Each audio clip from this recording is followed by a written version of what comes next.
glúteo máximo como abdutor e adutor do quadril. Tá ligado nessa? Não, João, glúteo médio abdutor do quadril. Sim, glúteo médio abdutor do quadril, mas eu não estou falando do glúteo médio. Estou falando do glúteo máximo sendo abdutor e adutor do quadril, movimentos antagônicos. O glúteo máximo faz movimentos antagônicos no plano coronal de abduzir e aduzir. Exatamente. Ao mesmo tempo pode até acontecer. Só que daí, se ficar em tensões iguais, fica em isometria. Mas que ele é abdutor e é adutor também é. Quer desentender como é que funciona isso? Fica comigo nessa videoaula aí que eu vou te mostrar.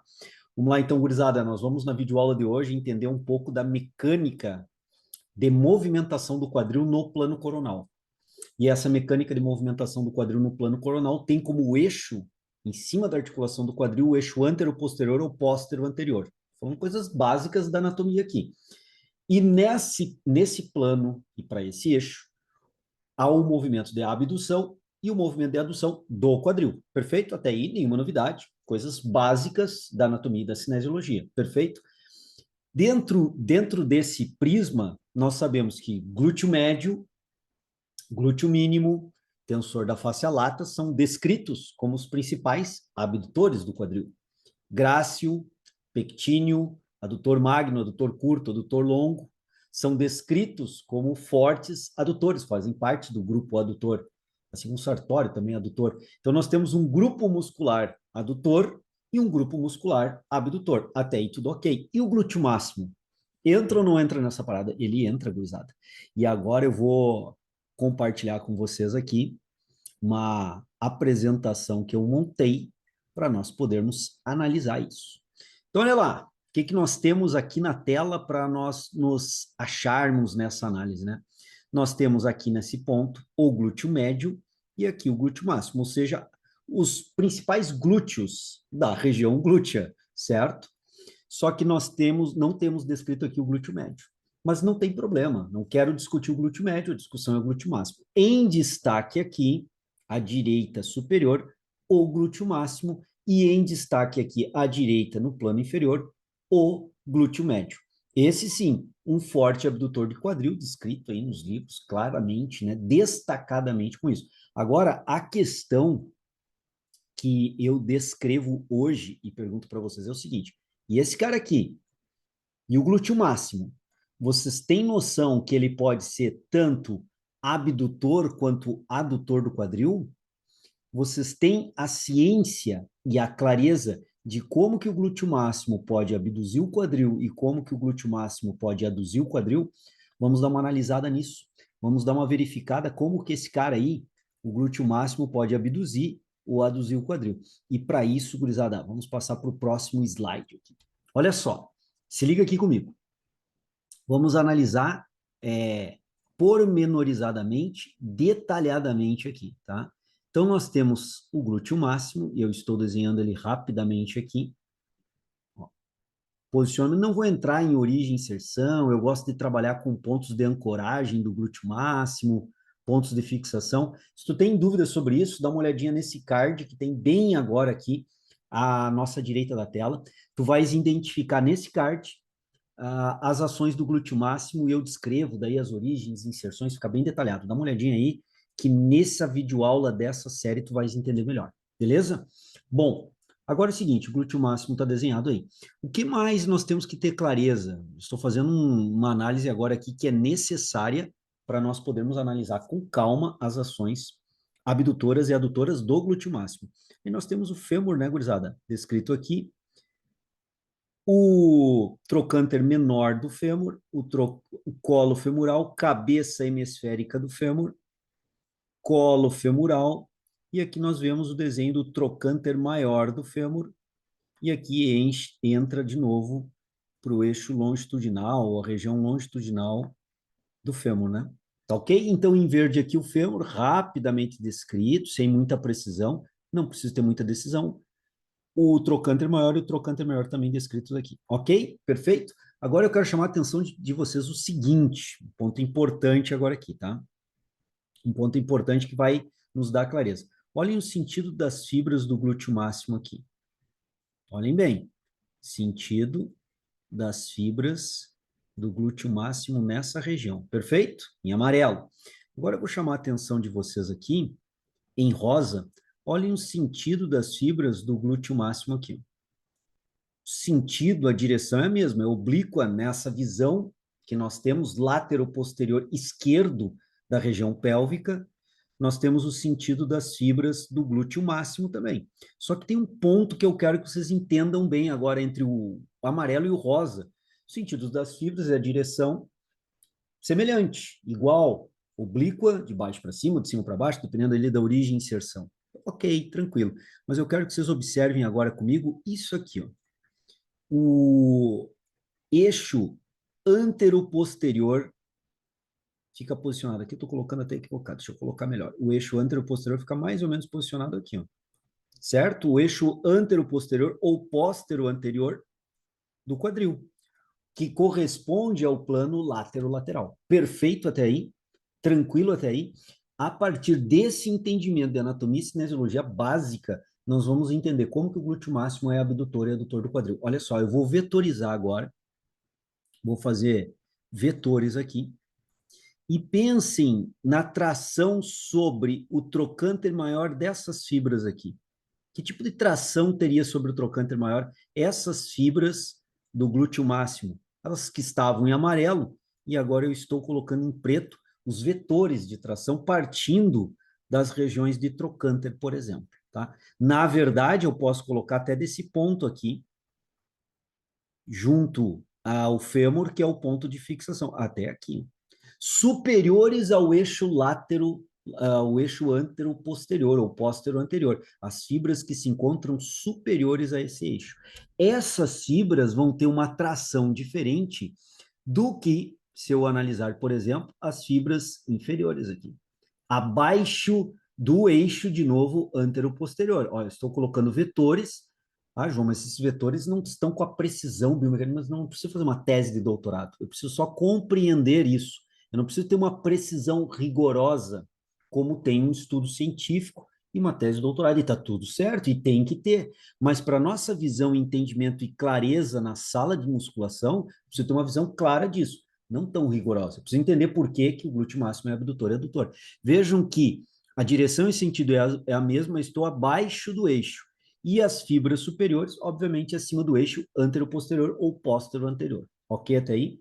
Bom, agora eu convido vocês a raciocinar comigo esses vetores em preto e esses vetores em branco. Qual é a ação que terá sobre, ou teriam, ou tem, ou apresentam sobre o eixo longitudinal do fêmur? Sobre a linha longitudinal do fêmur, essa aqui, ó, que obviamente tem o colo femoral e aí a cabeça do fêmur se articulando no quadril. Perfeito? Mas sobre esse eixo longitudinal, seriam esses vetores abdutores ou adutores? Ou alguns seriam abdutores e outros seriam adutores? Que efeito teriam? Conseguem perceber isso? Conseguem entender isso? Conseguem verificar isso? Vamos lá. Eu vou fazer o seguinte agora. Nós vamos limpar a tela, vamos colocar um vetor acima e interpretar a ação desse vetor. Olha lá, daquelas fibras superiores. Estou botando aproximado aqui a linha de tração dessas fibras. Vamos colocar novamente aqui o nosso fêmur em esquema, né? Colo femoral, cabeça do fêmur, colo femoral, eixo longitudinal do fêmur. Perfeito? Eixo longitudinal do fêmur, colo femoral. Essa tração tendo como eixo o látero, o antero posterior, ou póstero anterior, vamos lá de novo. Vou colocar esse eixo aqui, ó, que estaria o eixo. Aproximadamente, né, galera? De novo, aproximadamente. Não tem um rigor de uma tese de doutorado da biomecânica que deve ter, ou com um artigo científico que deve ter. Eu preciso rigor das informações. Aqui não é o caso. Partindo desse entendimento, vocês conseguem ter a clareza, olha só o que eu vou fazer agora. E agora vem o acionamento. Tracionando essas regiões, não só a região do trocânter, mas todas essas regiões de conexão acima do eixo e essas fibras, esses vetores posicionados nessas regiões, tracionando nesse sentido, tendo a pelve como ponto fixo estável e o fêmur como ponto médio, móvel, vocês conseguem perceber e enxergar, que é fundamental, essa questão que eu vou mostrar agora? Olha só, aqui. Vejam bem, nessa tração, a tendência é que o fêmur, com esses vetores de força, faça esse movimento aqui, ó. Com esse sentido vetorial, com essa linha de tração do glúteo máximo em suas fibras superiores. Olha lá, a tendência é que ocorra isso aqui. Eu estou colocando o colo femoral e o eixo longitudinal do fêmur. E o que que nós estamos percebendo aqui, gurizada? Nós estamos percebendo esse grau de abdução do quadril. Nessa condição, essas fibras superiores são o quê? Abdutoras do quadril. Percebem? Essas regiões superiores têm esse efeito, tracionando acima do eixo, gera uma alavanca abdutora do quadril. Percebe? Agora, se eu observar essas fibras que estão inferiormente posicionadas, vamos lá. Vamos colocar de novo a linha de tração dessas fibras inferiormente posicionadas. Eu estou colocando aqui, posso colocar aqui, ó, na linha áspera e tal, são os pontos de conexão, né? Estou botando aproximado, mais importante é entender a linha de tração vetorial. Olha lá. Agora, vamos interpretar mais uma vez a ação sobre, olha lá, colo femoral e eixo longitudinal do fêmur. Colo femoral e eixo longitudinal do fêmur. Colo femoral e eixo longitudinal do fêmur. Colo femoral e eixo longitudinal do fêmur. Nesta condição aqui, percebam bem, analisem bem, observem bem, nessa condição, essas fibras que estão abaixo do eixo, elas são o quê? Adutoras do quadril. Adutoras do quadril. Então, vejam bem que conforme, vejam bem, deixa eu colocar uma outra cor aqui para chamar a atenção agora sobre ela. Vamos botar um rosa aqui que eu acho que vai ficar legal. Olha só, vou continuar nessa minha linha aqui. Aí. Quando eu tenho, por exemplo, as fibras saindo daqui, elas tracionam, tem esse comprimento. Percebam que aqui elas já encurtaram. Os pontos de fixação aqui não mudam, são sempre os mesmos. Mas quando elas saem desse alinhamento, essas fibras em azul aqui, perfeito? E vem para esse alinhamento aqui, com o quadril mais aduzido, percebam que elas estão mais encurtadas, agora as fibras estariam aqui, ó, mais encurtadas, o músculo encurtou. O glúteo máximo, região inferior, abaixo do eixo antero-posterior, posterior-anterior, estariam as fibras aqui encurtadas, e as fibras aqui encurtadas fazem com que o quadril aduza, ou seja, ao encurtar as fibras, elas aduzem. O mesmo efeito gera para o outro lado. Nós temos aqui o eixo longitudinal e o colo femoral, e as fibras estão com esse grau de alongamento que eu coloco agora aqui. Perfeito? Quando eu analiso, ou nós analisamos agora aqui, essa posição de abdução do quadril, essa posição de abdução do quadril, percebo que nessa condição as fibras estarão dessa forma, fixadas ao fêmur e à pelve, mas encurtadas, tanto aqui quanto aqui. Só que as fibras inferiores, ao encurtarem, elas aduzem o quadril. As fibras superiores, ao encurtarem, elas abduzem o quadril. Vocês conseguem perceber isso? Esse é um entendimento de alavanca, extremamente simples. É só entender a lógica da anatomia do fêmur, a linha de tração quando as fibras do glúteo máximo encurtam e fazer uma observação. Essa observação está descrita, por exemplo, no livro do Ibrahim Kapandi, que é um ótimo livro de cinesiologia, e em outros materiais, em outros livros, é descrito. Mas eu não sei quando a galera observa a descrição se consegue ter esse entendimento vetorial da linha de tração do glúteo, eixo articular, póstero anterior, o fêmur anatomicamente posicionado e o músculo glúteo também posicionado. Essa é a visão, essa é a abordagem, assim que vocês têm que entender. Bacana, né? Deu para entender bastante coisa aqui.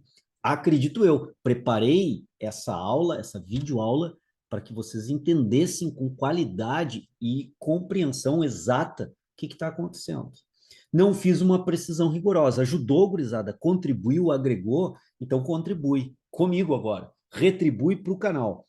Se inscreve no canal, divulga o nosso canal para teus colegas, para que eles também entendam, ou quando tu estás fazendo um exercício na academia de abdução, na polia baixa, por exemplo, saber que além do glúteo médio, a região superior do glúteo máximo está atuando. Quando tu estás fazendo uma adução na polia baixa, na posição anatômica, e fazendo a adução do quadril, além dos músculos adutores, ou do grupo adutor do quadril, o glúteo máximo, porção inferior, os feixes azuis claros, também estarão trabalhando. Então, outra possibilidade é modular o trabalho do glúteo mais para a região superior, ênfase, não estou dizendo isolar, ênfase à região superior, ênfase à região inferior. Como fazendo isso? Fazer através dessa forma que eu estou descrevendo aqui, com a abdução, adução do quadril na polia baixa, na posição anatômica. É modulável isso. É possível sim enfatizar a parte de cima ou a parte de baixo do glúteo, a depender da necessidade da minha cliente. Quanto que eu vou poder gerar de modelagem hipertrófica do glúteo? Aí é uma outra discussão, porque a hipertrofia é multifatorial, mas fato que eu consigo atuar mais enfatizando a região superior ou enfatizando a região superior e enfatizando ou enfatizando a região inferior, anatomicamente, vetorialmente, é fácil de se perceber isso. Agregou, aprofundou, entendeu, vai aplicar, retribui, escreve no canal. Aciona o sininho para receber as notificações toda vez que eu lançar uma videoaula nova. Eu estou lançando videoaula todos os dias, não sei por quanto tempo eu vou manter essa periodicidade, se eu vou conseguir, mas todos os dias, atualmente, quando eu lanço esse vídeo, agora eu tenho lançado diariamente videoaulas, então aciona o sininho para saber, comenta e manda esse vídeo para o teu colega que diz que está errado, que não estava certo aquela tua forma de abordagem, e ela está embasada, ela tem um embasamento. Como eu disse, o quanto de hipertrofia nós vamos conseguir depende muito, mas muito mesmo, do depende muito de outros fatores, porque a hipertrofia ela é multifatorial. Mas fato é que nós podemos modular a ativação do músculo dessa forma. Então envia para aquele teu colega lá que não entende bem, ou para o teu cliente que não entendeu bem a lógica que tu queres desenhar mais o glúteo embaixo, mais em cima, tu tem algumas estratégias, até não gosto de fazer esse exercício, mas é necessário. Então manda para esse teu cliente, para que ele entenda também, compreenda e possa concordar e treinar com mais afinco aí nos teus treinamentos. Beleza, gurizada? Muito obrigado pela parceria, tamo junto e até uma próxima.